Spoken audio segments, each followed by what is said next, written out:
de viejas disputas, de viejas querellas que en otras épocas dieron lugar a lo que se llamó el ciclo de golpes y contragolpes, los años peronistas, los años antiperonistas, la red de enconos, de odios que atravesó la sociedad y que fueron de alguna manera en los 90 licuados por una especie de supresión de la historia, supresión del mundo, con la idea de que Argentina no tenía sentido fuera de los flujos globales del capitalismo. Eso se desmoronó en el 2001 y desde el 2003 tenemos un fenómeno de hacer... Yo me acuerdo cuando Cristina Kirchner dijo en Ferro, en la reunión de la Claxo, tenemos frente a nosotros en poco tiempo las dos Argentinas que podemos ser. La Argentina que con muchas dificultades y con críticas y errores que se pueden conversar, puso en su horizonte la igualdad, la inclusión, los derechos, y otra Argentina que hizo desaparecer como por arte de magia toda esa acumulación en una especie de elogio de la meritocracia, elogio de la individualidad, elogio del egoísmo. Y ahora volvimos, pegamos otro viraje. Entonces yo creo que Argentina tiene ese rasgo distintivo, porque esta lucha está en muchos países de América Latina, se está generalizando lentamente una especie de descontento, de decepción y de frustración. Sí, hay como un malestar. Hay un malestar global. Y el malestar global tiene múltiples manifestaciones, pero si uno mira en cualquier parte del mundo, mire Francia, mire cualquiera de los países, bueno, Bolivia, bueno, el caso de Chile, por ejemplo. Chile, el rasgo común que tienen es que hay un sector que se siente pueblo y que siente que ese pueblo está oprimido. Y eso es muy maquiaveliano, eso es muy propio del pensamiento teórico de Maquiavelo. Y es una persistencia en la historia. Durante un tiempo nos hicieron creer que eso era el pasado, que eso era rencor, que eso era odio injustificado. Pero nosotros hemos conocido estos 4 años el odio en su esencia más pura y más brutal. El descarte, como diría el Papa, la idea de que el otro no importa y la idea de que vamos a ser un gran país simplemente metiéndonos en una ruta mundial que nadie sabe dónde lleva y que la mayoría sospechamos que no lleva a un buen lugar para nosotros, ¿no? En ese sentido, ¿te parece que por lo menos lo que se propone o lo que se propuso en estos últimos días desde el lado del gobierno busca dar marcha atrás, busca, en todo caso, digamos, generar ciertas reivindicaciones, volver a otorgar derechos? ¿Te parece que va en ese sentido? Busca reencarrilar, porque yo creo que hay algo... ¿No se perdió, que para mí es muy... No. ¿Hay una continuidad? Hay una continuidad de sentido, porque hace nada más que 4 años, esas mismas cosas que hoy están hablando los parlamentarios del Frente de Todos, lo que dice Alberto, lo que dice Cristina, fueron política de Estado. Entonces no estamos recurriendo a enarbolar una utopía, algo que ocurrió hace 50 años, como ocurría clásicamente con el peronismo. Ya no es el recurso al peronismo de los 40, es el recurso a una Argentina que todos hemos vivido, prácticamente todos los que hoy estamos viviendo esta realidad, vivimos aquello. Y yo quería poner de relieve algo que me parece muy importante. No solo hay virtud en la tendencia y en el sentido de las medidas, sino que hay una virtud adicional, que es la de avanzar con la máxima amplitud posible, corrigiendo hasta aquellas cosas que no hubiéramos corregido porque nos parecía que estaban bien. Estoy usando una primera persona del plural, por mi adhesión conocida al gobierno, no porque yo sea parte del protagonismo de esto, pero se han borrado artículos, se han cambiado redacciones, se han corregido, porque lo que se quiere es restañar esa idea que es la de la imposibilidad de vivir juntos. Yo creo que tenemos la oportunidad los argentinos de hacer un ensayo de vivir juntos. Creo que eso está muy presente en el video del 18 de mayo pasado de Cristina Kirchner. Yo lo tomé estos días, lo retomé porque me pareció que ahí hay algunas lecciones muy fuertes. Una de las cosas que dice es: la coalición de gobierno nuestro tiene que ser más amplia que la coalición electoral. La otra cuestión es la unidad. Tiene que ser muy amplia la unidad porque se viven tiempos difíciles en la región, en el mundo. Y la otra cuestión que yo subrayé es la imagen de Alberto en ese texto hablado de Cristina. La imagen de Alberto es ella dice, fue un hombre que junto con Néstor supieron tomar decisiones, acordar, utiliza esa palabra, acordar y hacer un gobierno amplio. Entonces ese fue el dictamen de Cristina y yo sentí que esta semana esto se empezaba a plasmar en la realidad. Bueno, uno podría pensar que uno de los garantes de este frente tan amplio que ensambló el Frente de Todos es el propio presidente Alberto Fernández, digamos, ha sido el arquitecto. Totalmente. Y hoy es el garante al mismo tiempo, ¿no? Totalmente. Además, yo creo que Alberto es muy consciente de que su lugar en la historia está en juego, que no es lo mismo ser jefe de gabinete o articulador de acuerdos políticos que presidente, y lo veo en ese rol, lo veo muy bien en ese rol, y lo veo también construyendo un sistema de imágenes y de mensajes como el de la noche de San Cayetano, digo, ¿no? Que alguien puede tomar... Bueno, esto está envuelto siempre en el nombre que las clases poderosas le dan a estas cosas, que es la demagogia, ¿no? Ahora lo analizamos, si te parece, pero escuchémoslo, aprovechemos para escuchar. El lenguaje. ¿Cómo es eso? La oposición no terminó, como ocurre también con el gobierno, no terminó de ubicarse, son muy pocos días de gobierno. Entonces la inercia hace que se empleen las mismas palabras que se empleaban cuando había un debate parlamentario en los tiempos de Cristina. Digamos, acusar al gobierno de Alberto Fernández de ajustador después de la barbarie, porque no es que fue un gobierno que se puede discutir cuál fue mejor o cuál fue peor.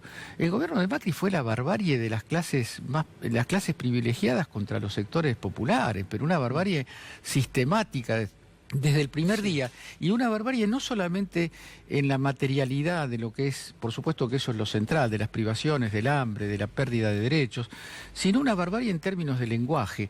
Yo recomiendo mucho escuchar el texto hermoso que produjo el juez Ramos Padilla, no el de Dolores, sino el padre de Juan Ramos Padilla, en su alegato en la citación de Irursum, ¿no? Porque ahí está puesto negro sobre blanco, y creo que eso está conectado también con el discurso de Cristina en oportunidad de su descargo, ¿no? Es decir, los argentinos no terminamos de tomar conciencia del nivel de barbarie que hubo en las instituciones argentinas. El Poder Judicial argentino ha entrado en una etapa de descomposición cuya solución es urgente, porque es cierto que hay que atacar, y yo estoy muy contento con que los primeros días de Alberto en la presidencia hayan sido concentrados en la atención de los aspectos más sensibles. Y además no se va a resolver en un mes, ni siquiera los aspectos más sensibles se van a resolver fácilmente, pero que hoy toda la energía tiene que estar puesta ahí. Pero eso pudo ser posible porque hubo un aparato mediático, judicial, servicial y político que le dio base sobre la base de la ilegalidad, de la violación sistemática de la Constitución y de las leyes. Y eso también es urgente, la reparación de eso, la reparación de las prisiones provocadas por la doctrina Irursum, la libertad de los que son presos políticos, forma parte, no digo de una urgencia igual que la de la... No quiero hacer un sistema de pesos y medidas sobre estas cosas, pero creo que tiene una urgencia muy grande porque es restablecer el principio de justicia en todos los planos. Bueno, él anunció la intervención de la AFI, por un lado, la reforma de la justicia federal, por otro. Exacto. Que vamos a ver cuál es. No, y aparte denunció que hay prisiones absolutamente absurdas e injustas. Las prisiones preventivas, el principio de inocencia, del debido derecho, digo, hay cuestiones que son centrales.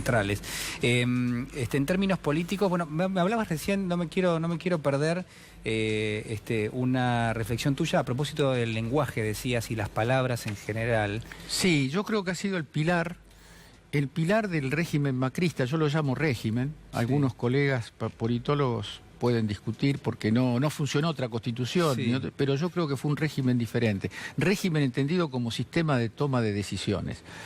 Y ese régimen tuvo un pilar que es la publicidad. Se colocó Yo recuerdo siempre, para ejemplificarlo y no hacer demasiada retórica, una reunión general del frente, que en ese momento era Cambiemos, y cuyas palabras de apertura fueron dichas por Durán Barba. La política enajenó la función rectora, ¿no? El partido, la coalición política, le dio a Durán Barba el lugar de sabio de la tribu, digamos, y todo consistía en hacer creer que no importaba qué ocurría. Estaban seguros estos tipos de que la sola palabra, la sola publicidad, como decía Borges, era un tiempo, dice Borges, imaginándose desde otra época la nuestra, era un tiempo en que las personas compraban determinadas mercancías creyendo que eran buenas porque así lo decían quienes la producían. Pero, a ver, Edgardo, te quiero plantear esto. ¿A vos no te parece que, en función de la experiencia reciente con el macrismo, lo que hubo es una pauperización del lenguaje, un vaciamiento del lenguaje? El lenguaje de la publicidad es pobre por naturaleza, es deliberadamente pobre. La publicidad no puede ser compleja. Uno no puede pensar directamente, porque gracias a las palabras pensamos. Absolutamente, absolutamente. El extremismo neoliberal hizo que se adoptara como modelo de comunicación un régimen de comunicación que es simplemente hablar de la realidad más allá de lo que nuestros sentidos y nuestra conciencia ve. Eran brotes verdes mientras se cerraban empresas, eran crecimiento mientras empeorábamos, era apertura al mundo mientras entrábamos en deudas impagables y recurríamos al Fondo Monetario Internacional. Es 1984, a vos que te gustan los textos clásicos, es 1984, en ningún lado estuvo tan representado como en este gobierno. El Ministerio de la Verdad. El Ministerio de la Verdad. Donde Marcos Peña era el ministro de la Verdad. Y Durán Barba. Escribía las versiones de la historia que quería el gobierno directamente. Y además desconcertaba al público porque los que ayer eran buenos se habían convertido en malos. Era todo se cruzaba todo. El vaciamiento del sentido de la comunicación humana, de la palabra. Por lo que le corresponde. ¿Te parece compartir? Sí, comparto. Y además, en el caso de la medida de la obligación de pedir documentos, es una forma de combinación del miedo de cierto sector de la sociedad con el desprecio y la violencia sobre el otro, que es el que tiene cara de ser un delincuente. A vos y a mí, no digo que tengamos una cara muy especial, pero por ahí zafamos, pero zafamos, no nos van a pedir documentos. Pero ¿a quién le piden documentos? ¿No? Entonces todo lo que era opresión sobre los sectores populares está deviniendo en su contrario. Yo creo que la propia designación de Frederick en esta tarea, junto con la de Cristina Camaño en la AFI, son una señal poderosa, ¿no? Poderosa y muy valiente, porque esto tiene, por supuesto, repercusiones críticas en las respectivas fuerzas, ¿no? ¿Va a ser difícil, decís? ¿Va a ser duro? Bueno, desde ya es complejo. Yo no sé yo no puedo pronosticar qué va a pasar, pero uno puede tranquilamente pensar que en este momento hay un run sobre esto, porque una gestión de 4 años acomodó los tantos de una manera que el sistema de premios y castigos era premiar la violencia contra el pueblo y castigar la conducta legal y constitucional. Y además, eso se hace sobre la base de determinadas prebendas. Las políticas de convencimiento de la fuerza de seguridad en líneas opuestas a las que venían trabajando en los 12 años anteriores, por supuesto que se acompaña de negocios, de prebendas. Todavía está por dilucidar algo muy tremendo que protagonizó la Gendarmería, que es la pseudo investigación sobre el caso Nisman.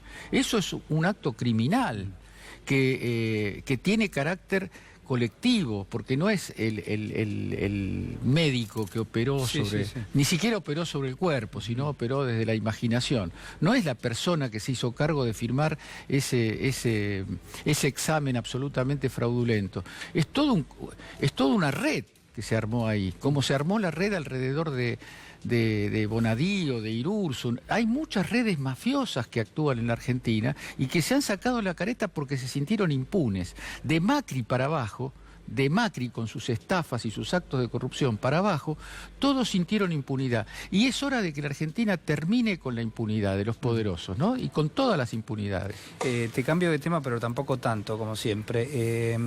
Tenemos ahí imágenes que estamos compartiendo, a ver si las podemos ver, del expresidente Evo Morales, con Madres de Plaza de Mayo. ¿Qué te sugiere ese encuentro? ¿Qué te sugiere la presencia de Evo Morales en la Argentina? Lamentablemente no pude ir porque estaba muy lejos de la Plaza de Mayo, pero yo suelo ir a los encuentros que organiza mi entrañable amiga Eve. Y la verdad que la presencia de Evo es un acto histórico, es un acontecimiento histórico que me duele mucho no haber estado físicamente porque Evo Morales recibe la solidaridad de un pueblo a través de Eve. A la mañana Maradona en la Casa de Gobierno, más tarde, ahí mismo, en la misma plaza, Evo hablando con Eve de Bonafini. Yo creo que hay, vos vas a estar de acuerdo con esto, hay movimientos simbólicos que tienen tanto valor como movimientos materiales. Hay algo material que se mueve cuando se producen esos símbolos. Eso te habías comenzado a responderme al principio de la entrevista. Me habías dicho, bueno, hay señales, hay determinados símbolos. Claro. Eso está presente. Bueno, la presencia del presidente en San Cayetano. Claro, claro. La idea de patria otra vez, ¿no? La idea de patria tan denostada por el neoliberalismo. Y vos me decías, bueno, hay un sector de la sociedad que va a decir que eso es demagogia. Ah, bueno, esa palabra, en algún momento hay que armar un debate sobre esa palabra, porque el otro gran demagogo de la época es el Papa Francisco, ¿no? Cada vez que alguien produce un lenguaje que activa la movilización y que activa la conciencia de los derechos, que dice que los pobres no tienen que bajar la cabeza, que tienen derechos, es un demagogo porque lo hace para juntar votos. Bienvenidos sean los políticos que junten votos haciendo las cosas que estamos viendo, ¿no? Eso es, me parece que el lenguaje es un arma poderosa cuando se usa con limpieza, cuando se usa con transparencia, cuando se usa con el alma y no con la maniobra secundaria, digamos, ¿no? Claro. Edgardo, muchísimas gracias. No, gracias a vos. Ha sido muy amable. Son horas donde la política sigue haciendo su trabajo. Hay muchísimos debates en el Palacio Legislativo. Ustedes saben que va a haber sesiones extraordinarias hasta fines de febrero a nivel nacional. También en la legislatura bonaerense se discute un paquete de leyes. Y en ese contexto, entonces, la política haciendo, como yo le decía recién, su...